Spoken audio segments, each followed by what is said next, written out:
Hi, BFS teachers, and thank you for watching this video where we're going to walk you through a process on how to create Stage 1 UBDs. Now, I'm sure most of our staff watching this already know how to create Stage 1 UBDs to the quality that we're expecting. However, we want to walk everyone through this process so that we have a unified philosophy on what Stage 1 UBDs looks like. So that way we have a consistent approach that will benefit not only our students, but our staff as well. So let's get started. There are two methods we're going to be focusing on in this video. The first is going to be called the focus method. This is based on Michael Schmacher's book, Focus, where he looks at creating curriculum in light of some of the criticisms of federally mandated standards like Common Core. And this is the method that he recommends. Now, I'm not going to read this out loud, but I would recommend you just pause this video and read this particular strategy. Something to note is that we have approximately 167 teaching days, excluding our exam week. There is a great resource that Sarah Muller created. When you go into the BFS curriculum drive folder, which will be shared with you during the beginning of the year, there's a resource that says school day year schedule for 2020 and 2021. And when you open that up, it is just organized week to week and noting any holidays or how many actual teaching days that we have there. So thank you, Sarah, for creating that and sharing that. So really, Michael Schmacher's strategy begins with thinking about how many days you have and assigning how many days you think it's going to take for students to develop mastery or understanding of that standard.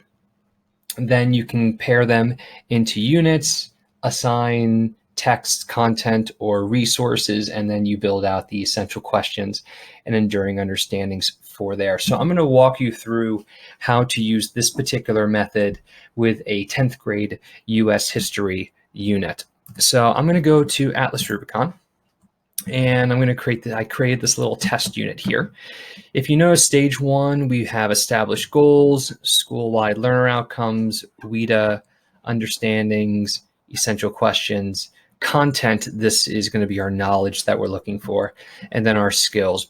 Really, we're just really focusing on established goals, understandings, essential questions, knowledge, and skills. It would be great to put in the SLOs that we have and which parts of SHARC, the soft skills that we want our students to have, would be included here. But I'm really today just going to focus on the hard skills of Stage 1 on this. So first, we have to think about what our standards are. So I'm going to click on the choose standards. And the great thing about Atlas is it actually has all of these standards listed. So if we want to go to Common Core, I can browse standards. We have all of our Common Core standards here.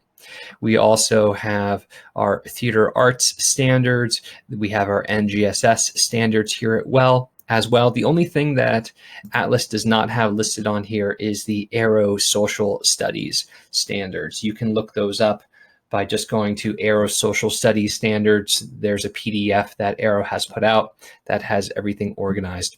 So let's say I'm doing this for 10th grade US history, so I'm choosing the Common Core state standards of literacy and history, social studies, science, and technical subjects from 6 to 12. And this is 10th grade, so I've got 9 and 10. Now, what I will have needed to do, and maybe I need to collaborate with a colleague depending on if you don't teach both of these grades, is you're going to have to sit down with your colleague and then say, okay, well, which standards are going to be addressed to mastery or taught to mastery in grade 9 and what are going to be taught to mastery in grade 10? And you could do this first part together. So what we're going to be looking at in terms of strands, you can do the reading side or the writing side. So I'm going to pick the reading standards here, and they are being addressed all here. So what I'm going to think is, how many days would it take for me to teach each of these standards to mastery? Now that means I need to introduce the learning standard. I need to talk about the strategy on how to show mastery on this learning standard so that students know, here's what I actually have to do to demonstrate that I've mastered it. Then I need to give them multiple opportunities for formative assessment where they can try this, where they get feedback, where they can reflect on that feedback and then resubmit and retry. So you're going to need a few rounds of formative assessment here, which is going to probably elongate how many days you think this is going to take. I would also recommend adding in maybe 2 or maybe even 3 buffer days. So think about how many days it will take for you to teach this to mastery and add a few extra days, because you may want to plan for some things not to go as well as you initially predicted, and you want to have some flexibility so that you can address some of those issues as you're running into them. So putting in some buffer days into those calendars is important. So let's take a look at this standard here. This is the reading for history, grades 9 and 10, standard 2. It says, determine the central ideas or information of a primary or secondary source. So what is the main claim that author is making? And provide an accurate summary of how key events or ideas developed over the course of a text. So that means I have to do a few things here. I need to provide 2 types of resources: primary sources that actually were from the time period we're looking at, and secondary resources. So those are more informational texts that are analyzing those primary sources. And I need to give them practice on how to find the main idea or main claim from those sources. And I need to give them a few rounds, at least 2 or 3 rounds of formative assessments based on this. I'm also going to have to address summaries of how those key events developed. So not only what is the main ideas of that source, but also, if we're looking at this from more of an argumentative standpoint, what are the subclaims or what are those key ideas that draw into or connect to that main idea. And that's going to be a separate couple of rounds of feedback that I'm probably going to have to do. So maybe I need to split this standard up into, at one point, doing formative assessment on just finding the central ideas. And then I need to talk about how those ideas or events were developed over the course of a text. So thinking about formative assessment on that, I need to give them time for resources. If I want to give them 3 rounds of formative assessment, that's at least 6 days on each of these 2 parts. Then I need to introduce this. Maybe I need to give myself 2 or 3 days just to show them how to do this and walk them through this skill. So that's up to 15 days. And maybe I want to just throw in 2 extra buffer days. So I would say this might take me 17 days to teach to mastery. Now, part of the reason that I can think about that is because I'm teaching this subject for the second time. I've already addressed this standard. And so I have in my head a remembrance of how long this took me last time. But also, this is really where your expertise comes into play, your skill and your expertise as a teacher, to think about how long it would take students to show mastery on this. So I'm going to assume this would take me 17 days. Now I'm going to do that for all the standards. Maybe I need to work with our 9th grade social studies teacher and figure out how many of these that we're going to be addressing. Then we have to go to the writing standards as well on that. Now, once we figure out how many days we have for all of these reading and writing standards, and again, especially for the writing standards, if you look, there's different types of writing in terms of informative and argumentative. I would highly suggest just focusing on argumentative based on emphasis on college readiness at this point. So let's say we assign days to all of these standards. Now, we're not going to be able to address all of these standards over 9th and 10th grade over our school year. It's very rare that'll happen. And so based on the method, we've, let's say, added up the number of days, and let's say it exceeds the number that we've taught. So we need to subtract standards until we reach that viability. So we can think about standards that maybe aren't as important as others here, or ones that would just be very difficult to assign particular content, resources, or texts to.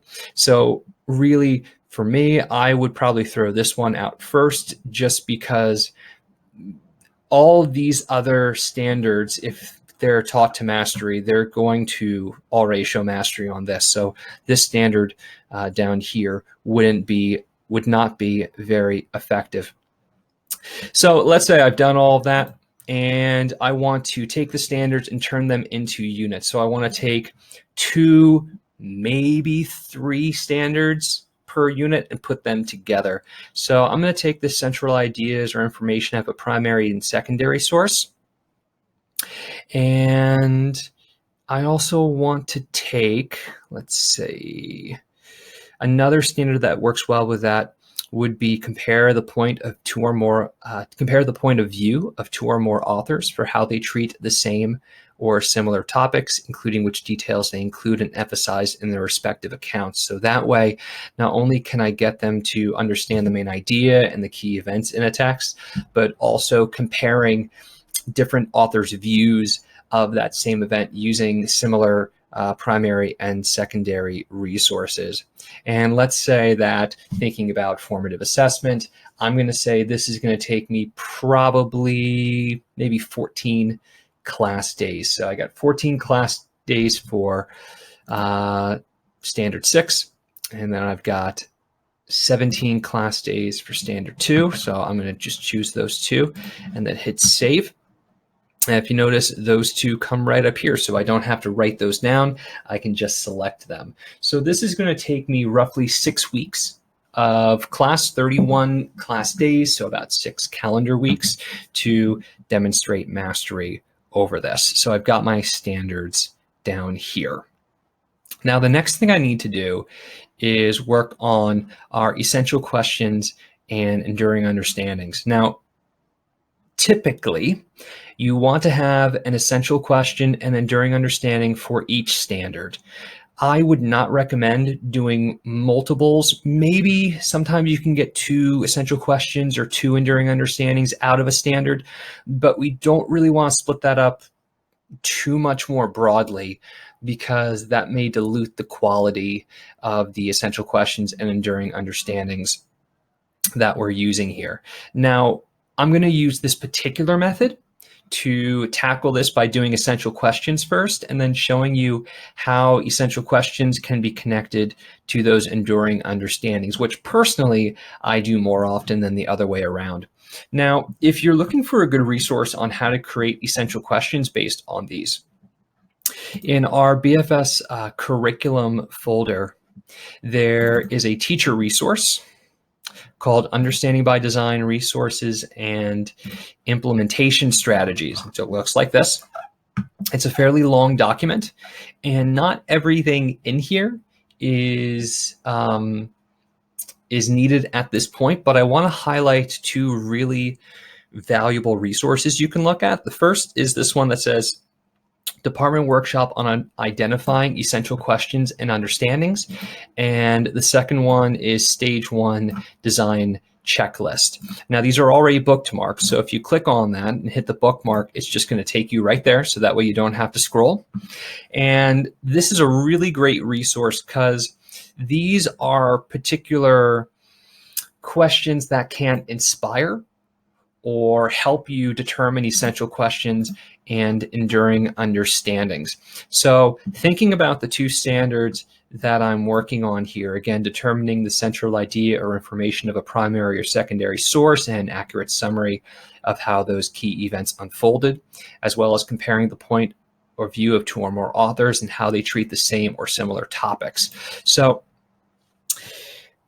if a student asked me, why are we studying this? So what? Why is it important? is that something that can help me create some essential questions? So if a student raises their hand when this unit starts and says, why are we learning these two things? Well, let's say I'm looking at this idea, determining central ideas of those sources and how those key events developed. One thing that's really important in life is understanding what someone is trying to really say, to determine the purpose that an author has, whether that's in a piece of literature or an argumentative or persuasive piece, or even an email from your boss. And when you're able to identify that central idea and those key points of that central idea, it helps you to communicate better with colleagues that you may be working with bosses that you have, and you can collaborate and communicate more with other people and talk about these resources if you are able to understand them. It helps your understanding of things that politicians would say or that authors may say, political or social movements. And so you'll be able to understand those things better.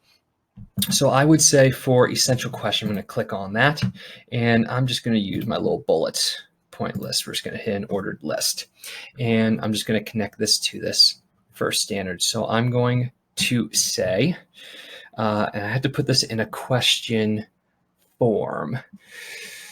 Well, if I'm trying to say this is important because you'll be able to understand what people are trying to say and be informed so you can have conversations, putting that into an essential question.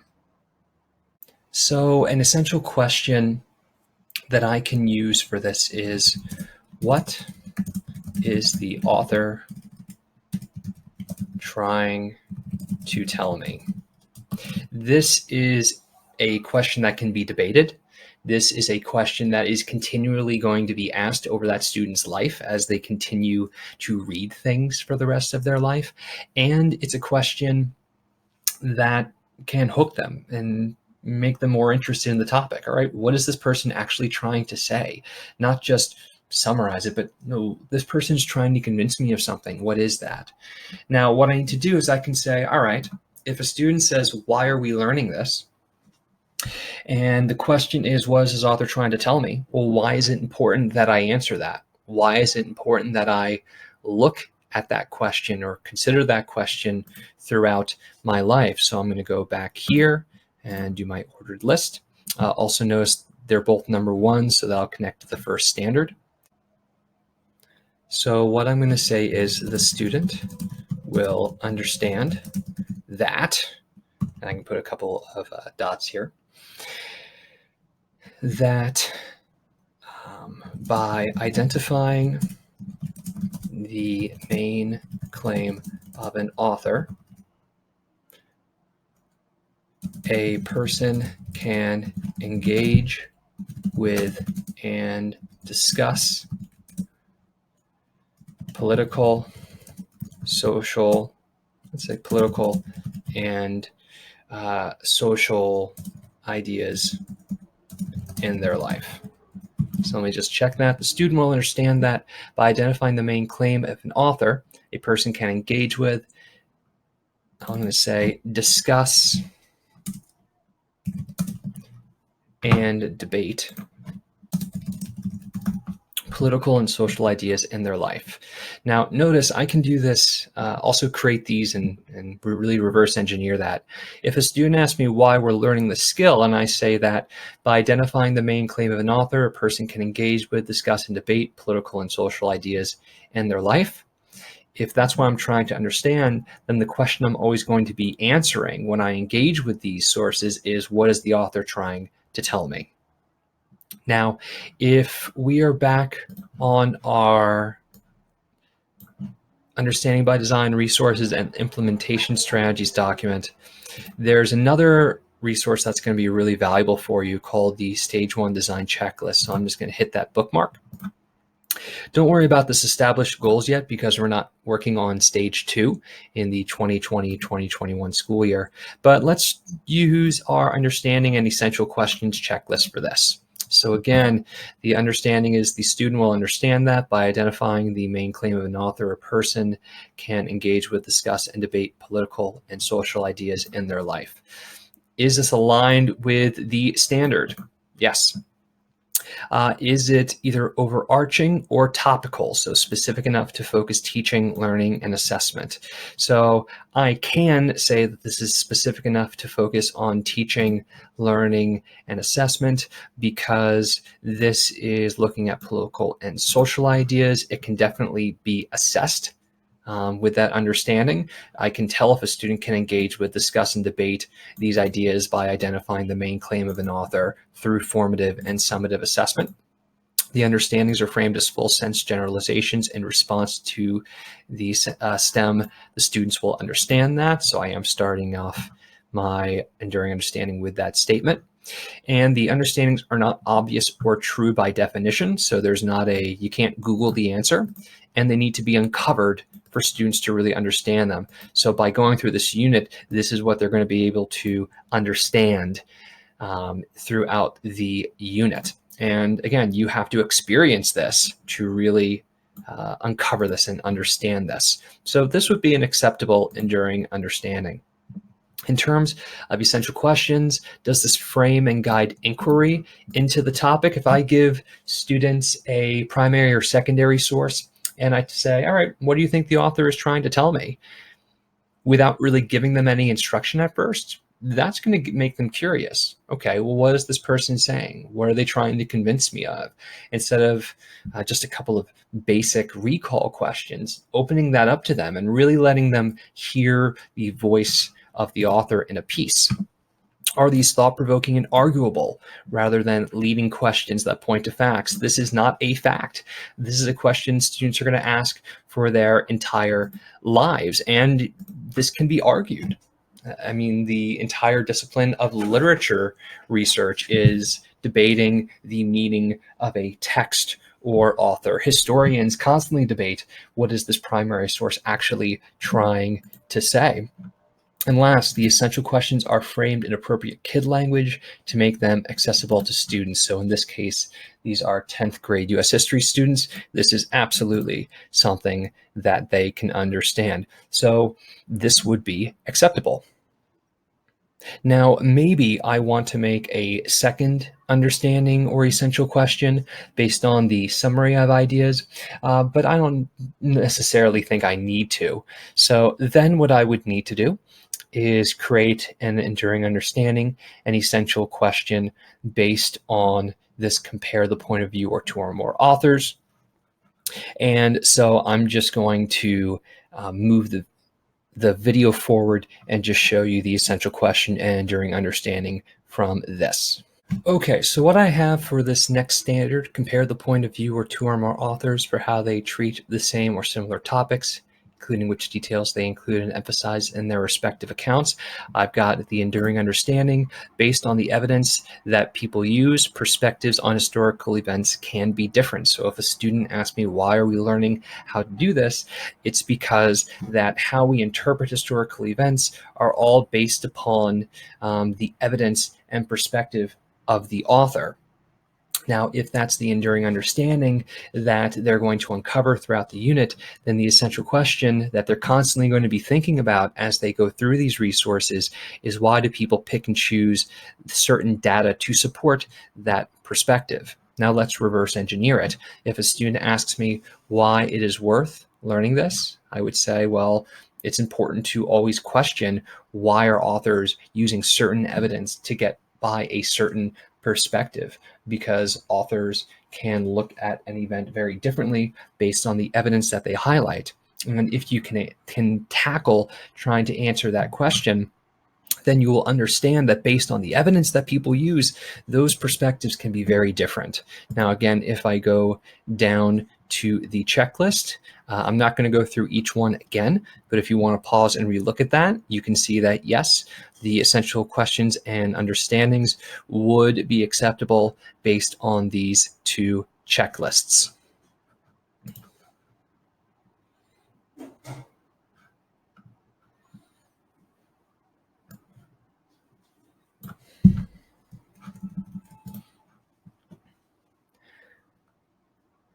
So at this point, we now need to do our knowledge and skills. So what is going to be the basic terminology and concepts and ideas that students are going to be connecting with? Now, this really hits the focus methods idea of matching standards to text content or teaching resources. So now this is when I think about what aspects of history can best be applied to these two standards.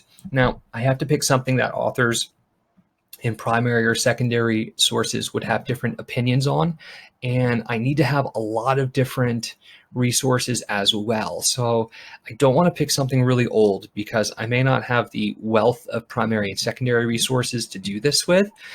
And so maybe I want to choose something like the civil rights movement in the 50s and 60s in US history. And so I'm going to list all the content that students would need to know to really master these two standards. Okay, so what I've done here is I've thought about all of the different organizations, ideas, people, laws, Supreme Court decisions that are all really important within the aspects of the civil rights movement.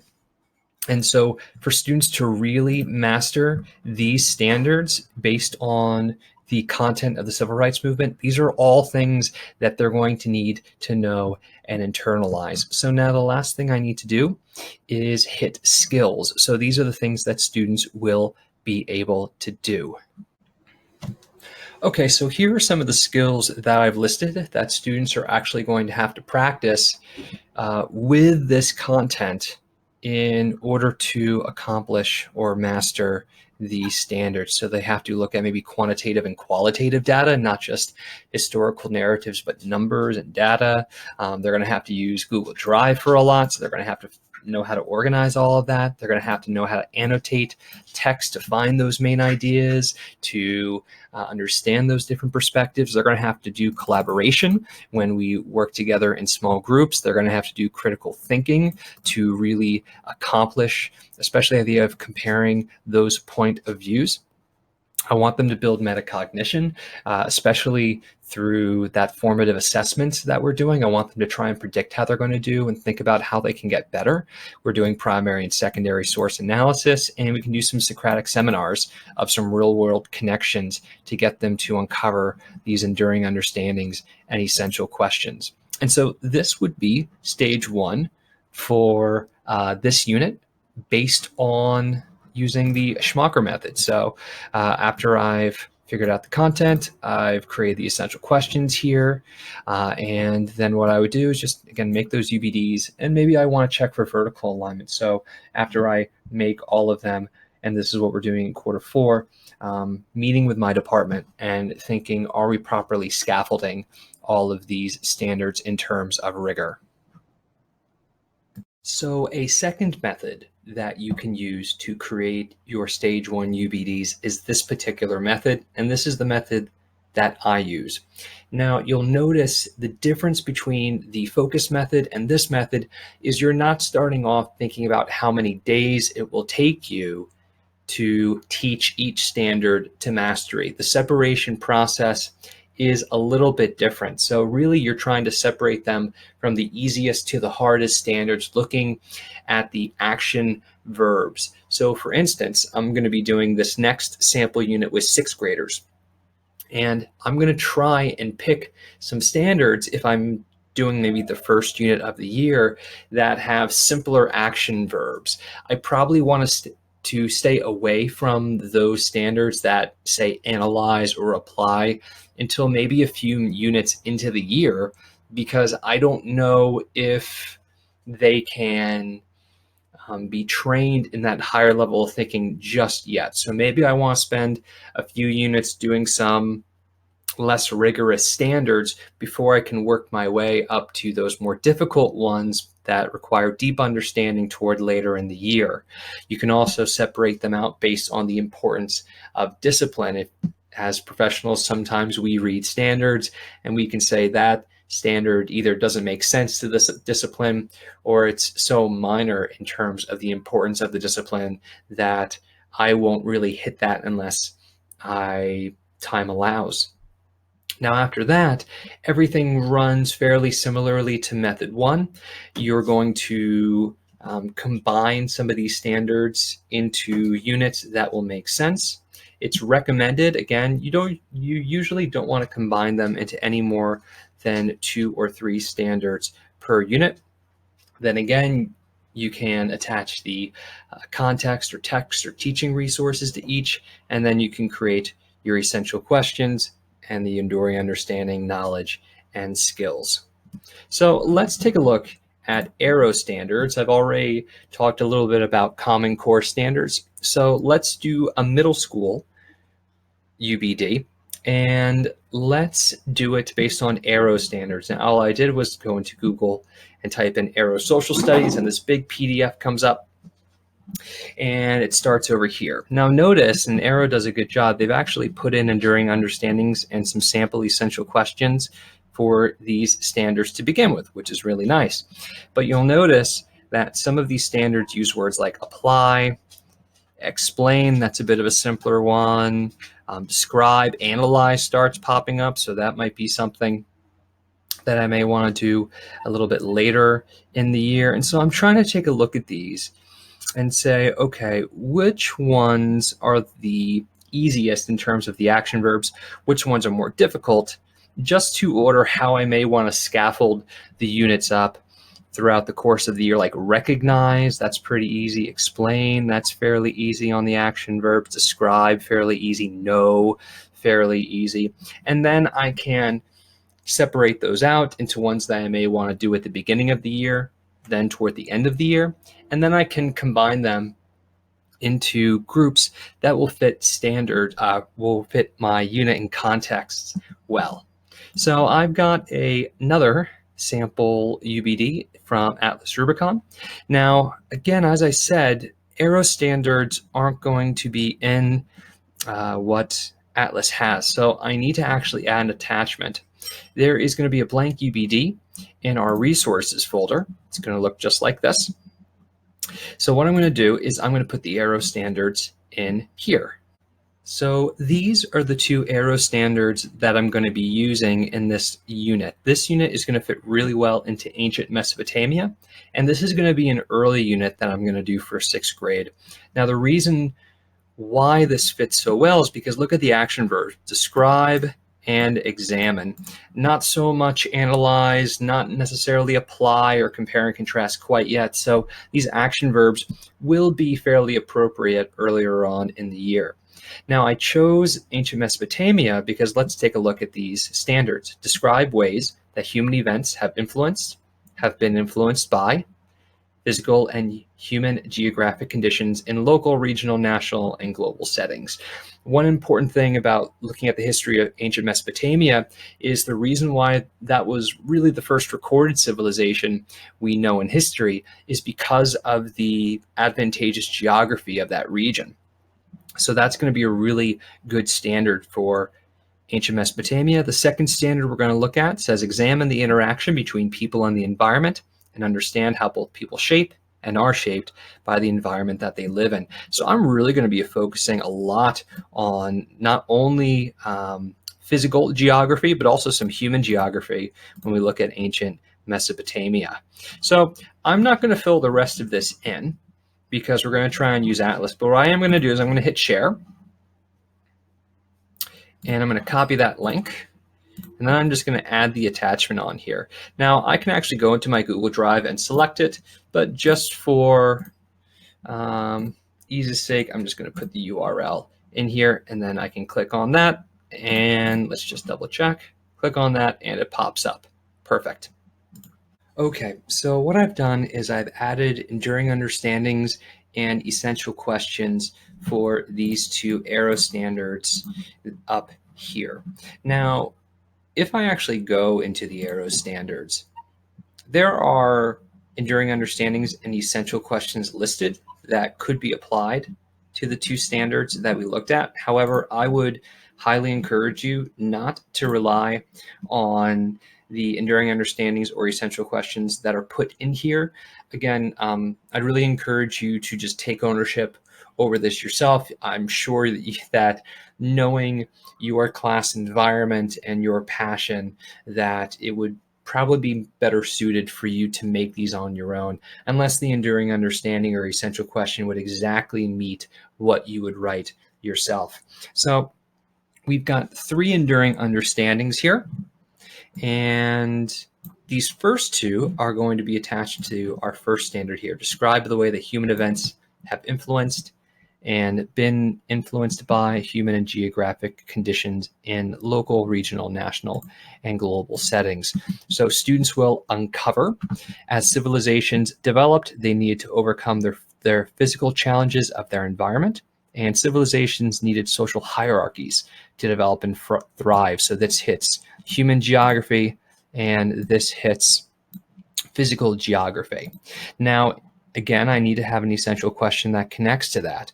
So if students are going to understand and uncover that civilizations develop and they need to overcome physical challenges, the question they're always going to have to ask is, how has my environment influenced who I am?